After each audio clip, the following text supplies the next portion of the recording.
할렐루야. 네, 사순절 6번째 주일을 우리가 이제 맞이했습니다. 이제 다음 주면 우리가 부활주일을 맞이하게 되는데요. 부활주일 전주일인 오늘은 종려주일인 동시에 고난주간이 시작되는 첫날입니다. 이 종려주일은 예수님께서 십자가 죽음을 위해서 예루살렘에 입성하신 날을 기념하는 절기입니다. 예수님께서 예루살렘으로 들어오실 때에 사람들이 이 종려나무의 가지를 잘라서 흔들면서 예수님을 환영한 것에서 유래가 되어서 이날을 종려주일이라 우리가 부르고 있습니다. 오늘 이 종려주일에 관련된 말씀은 사복음서인 마태복음, 마가복음, 누가복음, 요한복음에 동시적으로 기록되고 있는 말씀입니다. 오늘은 마가복음을 중심으로 하고 나머지 복음서들을 우리가 함께 살펴보면서 오늘의 말씀을 우리가 함께 나누기를 원합니다. 오늘 본문의 말씀은 유월절을 맞아서 예루살렘으로 예수님과 제자들이 향하여 가는 그 길에서부터 이 말씀이 시작이 됩니다. 예수님과 제자들이 이 예루살렘 근처에 다다랐을 때 예수님께서 두 제자에게 저 맞은편에 있는 마을을 다녀오라고 말씀하시죠. 그리고 그곳에 가면 아무도 타본 적이 없는 나귀 새끼 한 마리가 묶여 있을 것인데 그 나귀를 데리고 오라고 말씀하십니다. 만약에 그 누가 나귀를 데려가는 것에 대해서 물어보면 주님이 쓰시겠다라고 말하면 그 나귀를 보내줄 것이라는 그 대답마저도 예수님께서 제자들에게 가르쳐 주십니다. 그래서 이 두 제자는 맞은편 마을로 가게 되죠. 그리고 그곳에서 길거리에 정말 묶여있는 나귀 새끼 한 마리를 발견하게 됩니다. 마태복음의 말씀을 읽어보면 한 나귀와 한 나귀 새끼가 있었다고 기록하고 있습니다. 두 마리의 나귀가 있었던 것이죠. 제자들이 이 묶여있는 나귀 새끼의 줄을 풀자 예수님께서 말씀하셨던 것처럼 어떤 사람이 나타나서 왜 나귀의 줄을 푸느냐고 묻습니다. 그러자 제자들은 예수님께서 대답을 가르쳐 주신 대로 주님께서 쓰십니다라고 이야기하자 이 나귀 주인은 더 이상의 별 다른 얘기 없이 즉시로 나귀를 내어주는 것을 보게 됩니다. 이 성경 어디에도요, 예수님께서 이 나귀 주인과 미리 말을 맞추었거나 아니면 약속을 해두었거나 아니면 나귀를 내가 언제쯤 쓰겠다라고 예약을 하거나 어떠한 그런 약속에 있는 관계 가운데 있지 않았습니다. 성경 어디에서도 그런 말씀은 기록되어 있지 않지요. 그저 주님께서 가르쳐 주신 대로 제자들이 대답을 하자 그 주인도 나귀를 그냥 내어준 것입니다. 저는 여기까지의 장면 가운데서 우리의 믿음의 모습 가운데 필요한 두 가지 모습을 발견하게 되었습니다. 첫 번째로는 이 제자들의 모습 속에서 순종의 모습을 발견하게 되었고요. 두 번째로는 나귀의 주인으로부터 기꺼이 자신의 것을 내어드리는 모습을 보게 되었습니다. 이 제자들의 입장에서 예수님께서 마을에 가서 나귀를 데려오라는 그 말씀에 쉽게 내할 수 없었을 것 같습니다. 저부터도 예수님께서 그런 말씀을 하시면 쉽게 내하고 다녀오기가 쉬울지 않았을 것 같습니다. 왜냐하면 그 나귀는요, 예수님의 나귀도 아니었고요, 제자들 자신들의 나귀도 아니었고요, 알지도 못하는 사람의 나귀였습니다. 심지어 도망갈까 해서 그 끈으로 묶어놓은 그러한 나귀인데 그 나귀를 풀어서 데려고 오라는 예수님의 말씀에 아마 제자들은 당황했을 수도 있습니다. 여러분은 어떠신가요? 어떠한 질문도 없이 다른 사람의 나귀를, 다른 사람의 것을 그냥 가져올 수 있으신가요? 여러분 혹시 요즘 세대를 어떤 세대라고 부르는지 아십니까? 요즘 세대가 어떤 세대죠? MZ세대는 이미 지났다고 합니다. 네, 잘파 세대라고 해요. 잘파 세대. MZ세대에서의 그 G세대, Z세대와 지금까지 태어난 G세대 이후에 태어난 알파 세대라고 부르는데 이 G세대와 알파 세대의 합성어로 잘파 세대라고 합니다. 여러분 기억해 두세요. 이제 잘파 세대가 다가오고 있습니다. 이 잘파 세대의 큰 특징 세 가지가 있는데요. 삼요가 있다고 합니다. 삼요. 혹시 아시나요? 삼요. 역시 여기는 잘파 세대가 없군요. 네. 여기 한 명이 있는데 말을 못해서. 네. 이 삼요가 뭐냐면 이 잘파 세대들에게 무엇을 하자고 얘기하거나 뭘 시키게 되면 이 삼요가 나온다고 그래요. 그 삼요가 뭐냐면 이걸요? 제가요? 왜요? 이런다고 그래요. 웃으시는 거 보니까 좀 아시는 것 같아요. 자신들이 해야 할 일과 그리고 하지 않아도 될 일에 대해서 분명한 목적이 있어야 되고 소신을 가지고 있는 것이 이들의 특징이라고 합니다. 그렇다면요, 만약에 제자들 가운데 잘파 세대가 있었다면, 이 잘파 세대의 특징을 가졌던 인물이 있었다면 어땠을까요? 예수님께서 가서 나귀를 데려오라는 말씀에 네 하고 갔을까요? 때론 우리의 모습 가운데서도요, 여기 계신 분들은 잘파 세대가 아닌데 마치 잘파 세대의 그 특징을 가지고 있는 것처럼 예수님께서 말씀하시고 우리의 길을 인도하심 가운데 있는데 자꾸 우리는 예수님께 의문을 갖는 것 같습니다. 예수님, 이걸요? 제가요? 왜요? 예수님께 계속 묻고 있는 우리의 모습을 발견하게 됩니다. 그런데요, 분명한 것은 우리를 향하신 주님의 뜻과 인도하심은 우리의 생각보다 크시다는 것입니다. 제자들 역시 당황스러웠을 것입니다. 예수님께 예수님 이거를요? 제가요? 왜요? 충분히 이럴 수 있는 상황이었습니다. 그러나 그들은 예수님의 말씀 가운데 어떠한 질문도 하지 않은 채 그대로 순종하여서 말씀하신 대로 행하였습니다. 그리고 나귀를 데려오는 과정을 보면요, 뭔가 순서가 바뀌어 있는 것 같습니다. 통상적으로 나귀를 발견하게 되면 먼저 저 같으면 주인을 찾아서 물어볼 법도 한데요, 제자들은 예수님께서 그냥 시키신 대로만, 말씀하신 대로만 묶여있는 나귀를 발견하자 나귀한테 가서 그냥 끈부터 풀기 시작합니다. 그리고 나중에 나귀 주인이 나타나자 왜 푸냐는 질문에 예수님이 가르쳐 주신 그대로만 얘기합니다. 주님께서 쓰신답니다. 남의 나귀를 데려가기 위해서 줄을 풀다가 주인을 만났다면 얼마나 당황스러울까요? 그럴 때는 자신들이 누구인지를 소개하거나 아니면 자초지정을 설명할 수도 있는데 이 제자들의 모습을 보면요, 오늘 말씀에서도 보면 자신들의 생각이나 자신들의 어떠한 의견을 그 나귀 주인에게 말하지 않았습니다. 오로지 예수님께서 시키신 대로만 그 대답만 하였습니다. 그러자 어떤 결과가 일어나죠? 예수님이 말씀하신 대로 나귀 주인이 즉시로 나귀를 내어줍니다. 제자들의 순종의 모습, 바로 이러한 모습이 우리의 믿음의 삶 가운데 있어져야 할 것입니다. 예수님께서 우리 가운데 말씀하실 때에 내 생각과 내 계획과는 다르다고 해서 무엇을 따져 묻고 확인하는 것이 아니라 그저 예수님을 믿음으로 순종함으로 나아가는 그러한 믿음이 우리 가운데 필요할 것입니다. 그 순종함으로 인하여서 혹여나 우리는요, 우리 가운데 곤란한 일을 겪게 되거나 어려움이 따를 수도 있습니다. 그러할지라도 그 가운데 내 변명을 하고 내 말을 하는 것이 아니라 주님이 가르쳐 주신 그대로의 말씀을 따라 행하면 나귀 주인이 아무 말 없이 즉시로 나귀를 내어주었던 것처럼 우리 가운데도 예수님의 말씀이 이루어짐을 우리는 분명히 경험하게 될 것입니다. 그러한 순종의 모습과 주님의 말씀이 이루어지는 은혜가 우리 모두에게 있기를 간절히 바랍니다. 또한 나귀 주인에게서 자신의 것을 기꺼이 내어주는 모습을 발견하게 됩니다. 만약에 여러분의 나귀를 누군가 모르는 사람이 와서 데려가려고 한다면 여러분이라면 어떠신가요?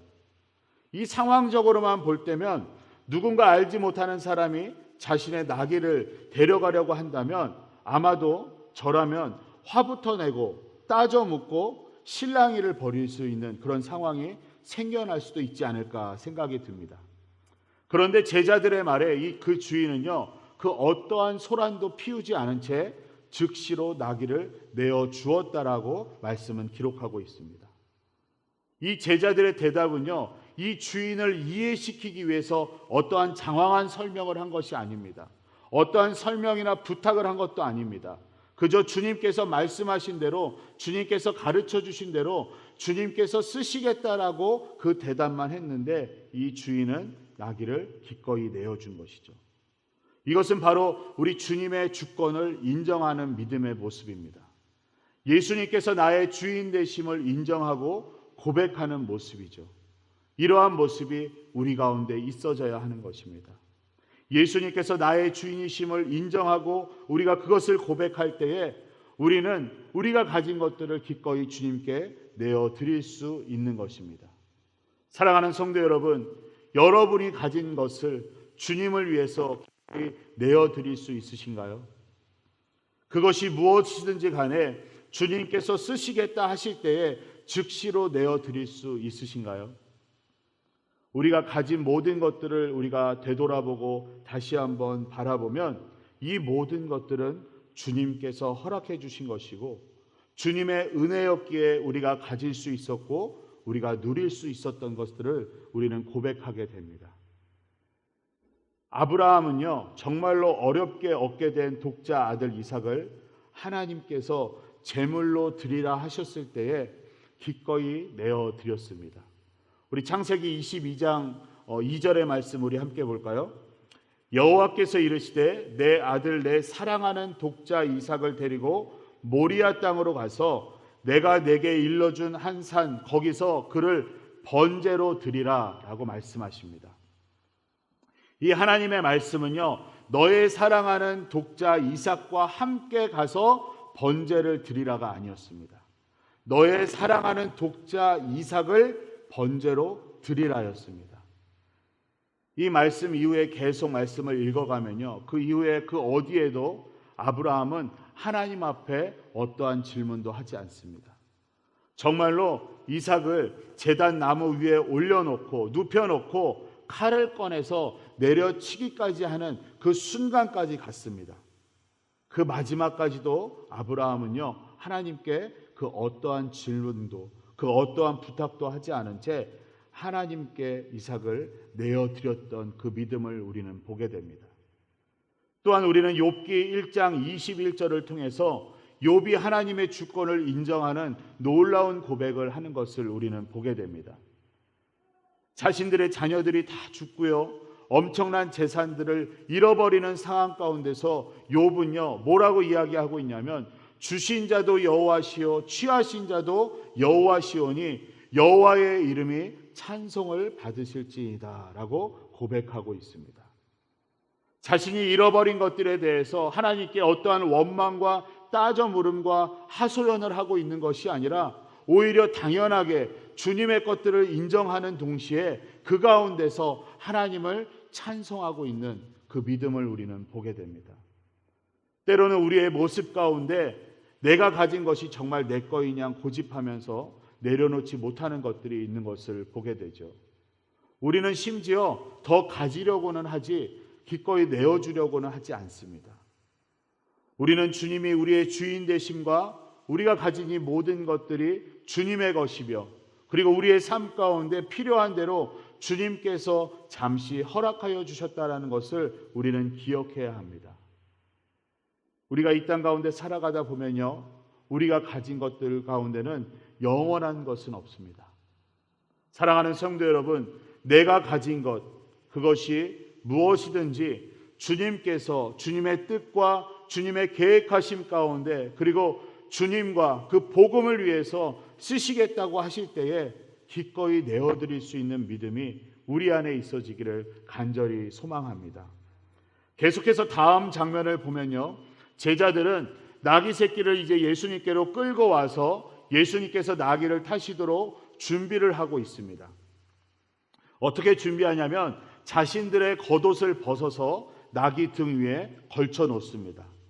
그리고 예수님께서 나귀에 올라타시며 그 겉옷 위에 앉으시자 그 주위에 있는 사람들이 자신들의 겉옷을 벗어서 길에 펴면서 예수님의 가는 길을 예비하는 것을 보게 됩니다.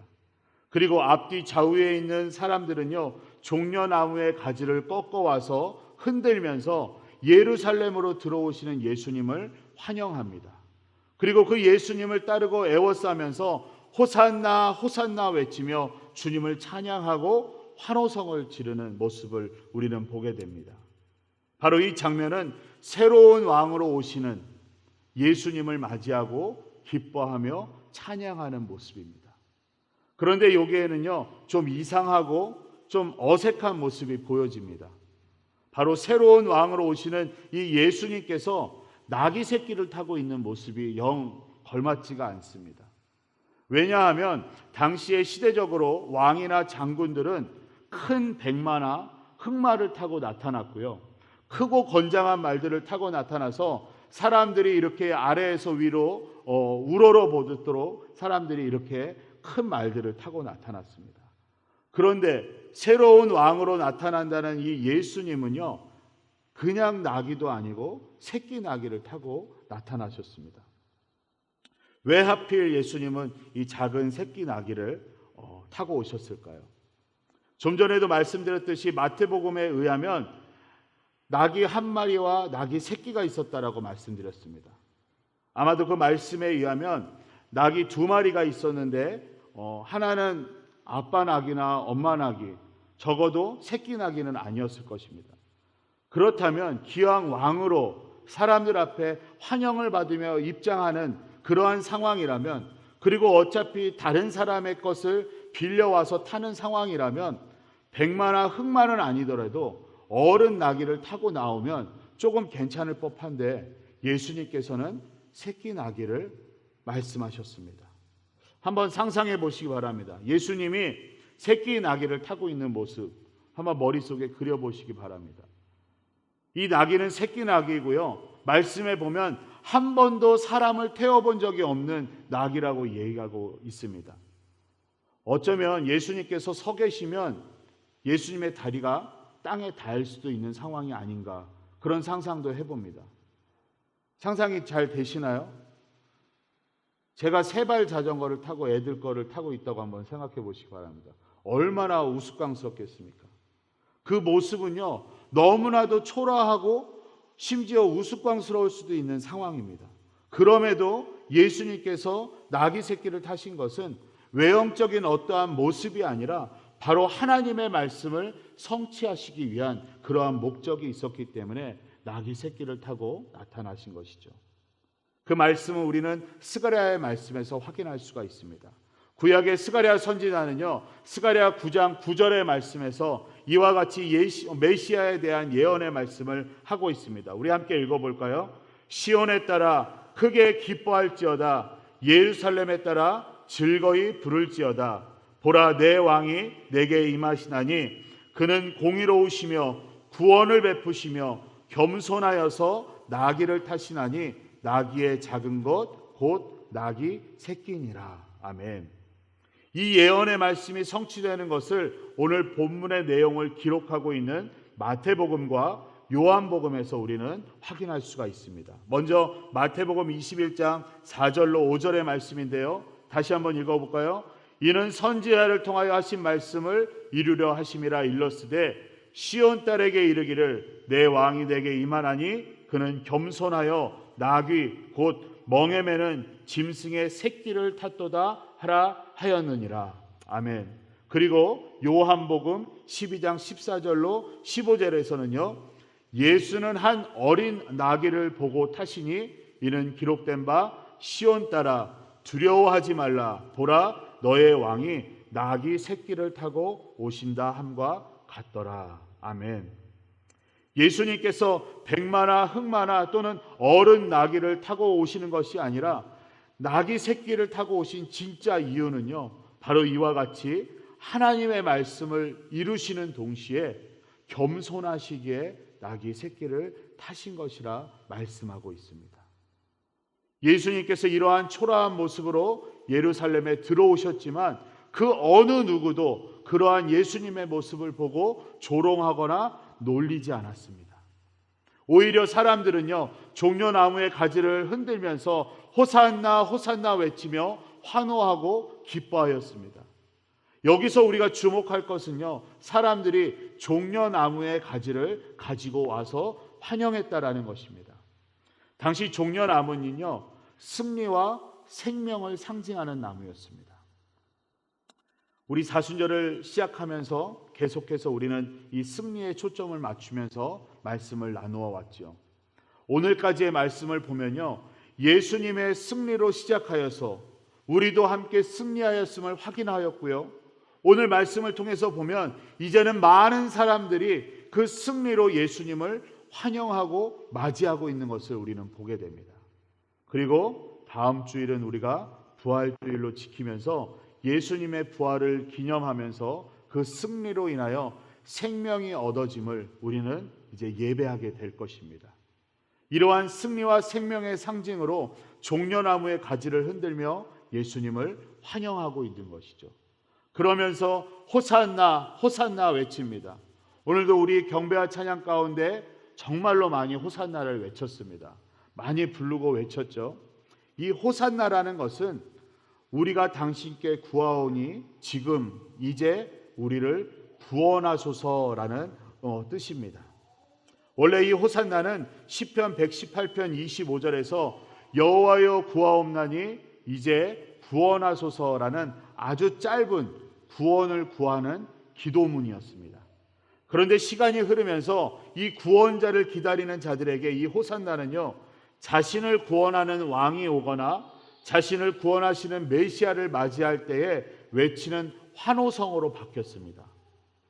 그래서 예수님의 능력을 경험하고 예수님에 대해서 이야기를 들었던 자들은 예수님께서 자신들을 구원해 주실 수 있는 메시아임을 알고 예수님께서 예루살렘 가운데 들어오실 때에 예수님을 향하여서 호산나 호산나 외치며 환호했던 것입니다. 예수님께서 자신들의 구원자이시며 새로운 왕이심을 믿고 고백하며 기뻐했던 것이죠. 그렇습니다. 예수님은 우리의 구원자이십니다. 허물과 죄로 죽었던 우리를 살려주신 영원한 구원의 근원이 되시는 예수님이십니다. 그렇기 때문에 우리도 오늘 주님을 향하여서 호산나 찬양한 것이죠. 그런데 오늘 우리는 여기서 이 호산나의 외침에 대해 조금만 더 깊게 생각해 볼 부분이 있는 것 같습니다. 그것은 바로 호산나의 이 외침이 정말 예수님을 향한 외침인지 아니면 나를 위한 외침인지 우리는 확인해 보아야 될 것입니다. 우리는 오늘 종료주일을 시작으로 고난주간 가운데로 들어갑니다. 이 고난주간이 시작되었다는 것은 예수님께서 예루살렘의 구원자로 메시아로 환영을 받으며 입성하셨지만 앞으로의 여정은요, 십자가에서의 죽음을 향한 고난의 여정이 시작되었다는 것입니다. 그곳에 함께하였던 자들을 위해서, 지금의 우리를 위해서, 이 세상의 모든 자들을 위해서 죄의 문제를 짊어지시고 죽음 가운데로 나아가신 것이죠. 우리 모두의 죄의 문제를 해결해 주시고 우리에게 생명을 주시기 위해서, 진정한 구원을 이루시기 위해서 예수님께서는 자신의 생명을 내어드리는 그 길을 가시게 된 것입니다. 그런데요, 예수님께 호산나 호산나 외치며 예수님을 환영하였던 자들이 예수님은 나의 구원자이십니다, 예수님은 나의 메시아이십니다 라며 외치며 구원을 구하였던 자들이 그 십자가의 죽음까지는 함께 가지 않았습니다.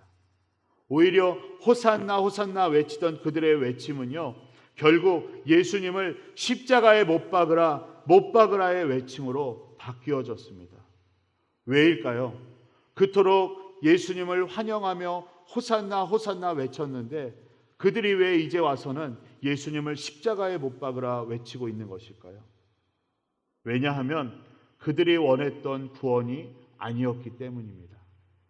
그들의 호산나 외침은요, 자신들의 목적을 위한 호산나였습니다.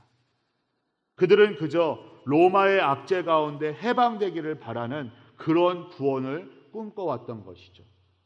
죄와 사망의 문제가 해결되는 진정한 구원이 아니라, 죽었던 자를 다시금 살려주시는 영적인 구원이 아니라, 영원한 생명을 얻게 되는 승리의 구원이 아니라 그저 이 땅 가운데서의 평안한 삶, 나의 생활의 문제, 나의 건강의 문제, 나의 재정적인 문제만이 해결되는 나 중심의 구원을 외치며 바랬던 것입니다. 그런데 예수님께서 죽음으로 가시는 모습을 보자 자신들이 원하는 구원이 이루어지지 않고 자신들의 문제가 해결되지 않자 우리의 구원자라고 호산나 외치며 환호했던 그들은 결국 예수님을 십자가에 못 박는 자들로 변하게 된 것입니다. 예수님은 로마를 무너뜨리기 위해 오는 새로운 통치자도 아니었고요. 새로운 왕으로서 정말 사람들의 그런 친송을 받는 그런 왕의 자리로 나아가는 그러기 위해서 오신 분이 아니라 우리를 살리기 위해서 죽음의 자리로 나아가시는 예수님이었습니다. 하나님의 뜻을 이루며 승리를 완성하시기 위해 죽음 가운데로 나아가시는 그러한 자리였습니다. 그러나 사람들은 그것을 알지 못하였죠. 진정한 구원이 무엇인지 알지 못하였기 때문에 그저 예수님께 자신들의 목적과 희망만을 구하면서 호산나 외쳤던 것입니다. 그러한 예수님께서 점점 죽음으로 다가가시자 사람들은 외면하기 시작합니다. 심지어 예수님을 같이 핍박하고 조롱하면서 십자가에 못 박으라 소리칩니다. 그 나귀 새끼를 타고 우스꽝스러운 모습으로 나타나셨던 예수님께 어떠한 조롱도 하지 않았던 그 사람들은 이제 와서 예수님을 조롱하며 십자가에 못 박으라고 소리치고 있는 것이죠. 그런데요, 그 모습에 예수님께서는 또 누가복음 23장 34절의 말씀 보면 이와 같이 말씀하십니다. 이에 예수께서 이르시되 아버지 저들을 사하여 주옵소서 자기들이 하는 것을 알지 못함이니이다 하시더라 라고 예수님께서 말씀하십니다. 자신을 십자가에 못 박으라 외쳤던 자들을 끝까지 용서하시며 사랑하시며 끝까지 저들의 편을 들어주시는 예수님의 모습을 우리는 보게 되죠. 사랑하는 성도 여러분, 우리는 지금의 나는 예수님께 어떠한 호산나를 외치고 계십니까? 우리의 뜻과 목적을 위한 구원을 구하는 호산나 외침이 아니라 하나님의 말씀의 성취와 우리의 승리를 위해 고난의 길로 들어가시는 그 예수 그리스도만을 바라보면서 진정한 구원을 갈망하는 그러한 호산나 외침이 우리 가운데 있어져야 할 것입니다. 오늘 이 예배를 시작으로 해서요, 우리에게 주님의 말씀에 순종하는 믿음과 그리고 나의 것을 기꺼이 내어드릴 수 있는 믿음, 그리고 끝까지 주님을 나의 구원자로 찬송하고 예배하는 믿음의 모습이 우리 안에 있어지기를 소망합니다. 그리고 고난주간을 시작하면서 우리의 구원을 위해 그리고 우리의 승리를 위해 고난의 길로 들어가시는 그 예수 그리스도를 바라보고 그분을 찬송하며 우리를 위한 그분의 고난에 깊이 감사하고 더욱 기도와 경건함으로 완전한 승리를 이루시기 위한 그 주님의 여정 가운데 우리가 함께 동참하는 우리 모두가 되기를 우리 주 예수 그리스도의 이름으로 간절히 축원합니다.